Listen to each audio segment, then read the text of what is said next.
ప్రతి పాడ్కాస్ట్లో లాస్ట్లో ఒక 2 క్వశ్చన్స్ అడుగుతాం అనమాట. చెప్పండి సార్. చూస్తున్న వాళ్ళలో యంగ్స్టర్స్కి మేజర్గా మీరు ఏమైనా అడ్వైస్ ఇవ్వగలితే అదొకటి అడుగుతాను. తర్వాత ఇంకొక క్వశ్చన్ ఉంది, దీని తర్వాత అడుగుతా. అడగండి. చూసే వాళ్ళకి యంగ్స్టర్స్కి అడ్వైస్ కావాలంటే 100% మీరు ఏ వ్యాపారం చేసినా కూడా చిన్న పెట్టుబడితో స్టార్ట్ చేయండి. మేబీ మీ డ్రీమ్ బిగ్. నేను ఒక ఎగ్జాంపుల్, ఇప్పుడు ఒక రెస్టారెంట్ పెడుతున్నారు సార్, దీనికి ఎట్టా సార్ చిన్న ఇన్వెస్ట్మెంట్ చేసేది?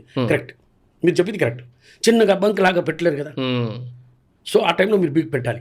కానీ దాని లొకేషన్, దాని సెంటరు మీకు నచ్చింది కాదు, జనాలకి నచ్చుతుందా, ఆ థింకింగ్ మీకు రావాలి. రైట్. మీకు నచ్చేది వద్దు, జనాలకి నచ్చుతుందా, వాళ్ళు వస్తారా, ఆ సెంటర్లో నిలబడి ఆ రోడ్డు పైన ఆ షాప్ తీసే కాడ ఒక 2 days వాళ్ళు చెప్పాల్సిన అవసరం లేదు.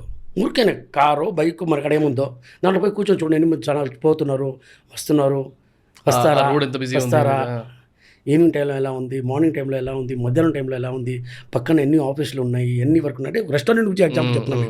సో వాళ్ళు వస్తారా మన కాడికి తినేదానికి, మనం వాళ్ళకి ఏమైనా క్యారేజ్ లాగా కానీ టిఫిన్ బాక్స్ లాగా కానీ ప్యాక్ చేసి సప్లై చేయగలుగుతామా, వాళ్ళకి ఆర్డర్ తీసుకోవచ్చు. అలా రకరకాలుగా థింక్ చేయాలి. 100% దాంట్లో చేయలేము అనేది ఏం లేదు, కానీ డిసిజన్ కరెక్ట్గా ఉండాలి. మీరు ఎక్కడో పోయి అడవిలో పోయి పెట్టేస్తాను హోటల్ ఎక్కడైనా జరుగుతుంది అంటే జరగదు కదా. సో అలాంటి డిసిజన్ ఉండకూడదు. రైట్. ఏదైనా వ్యాపారం ఇప్పుడు ఇండస్ట్రీస్ పెట్టాలి, ఏదైనా పెట్టాలంటే దాంట్లో ఒక చిన్న ఎగ్జాంపుల్ అంటే ఫస్ట్ ఒక మిషన్తో స్టార్ట్ చేయండి. చాలా సింపుల్గా చెప్పాలంటే సార్, ఇప్పుడు నేను ఒకటి చెప్తాను సార్. నేను ఒక ఎగ్జాంపుల్గా ఒక గ్లాసే తయారు చేస్తున్నాను. ఒక 10 గ్లాసులు మీరు బయట కొనుక్కోండి, మ్యానుఫ్యాక్చర్ చేయొద్దు. సార్ మీరు ఇది కొంటారా, ఏం రేటు కొంటున్నారు, అది సర్వే చేస్తేనే మీకు తెలుస్తుంది. ఇది వర్తా, మిషన్ వర్తా కాదా. సో ఓకే, నేను కొంటాను, అందరూ కొంటారు అన్నారు, ప్రైస్ కూడా ఓకే అంటే అంతే. మీరు పెట్టిన మిషన్ ఎవరు తిన్నారు?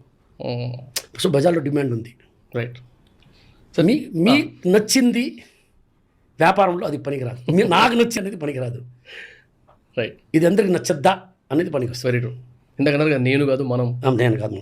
రైట్.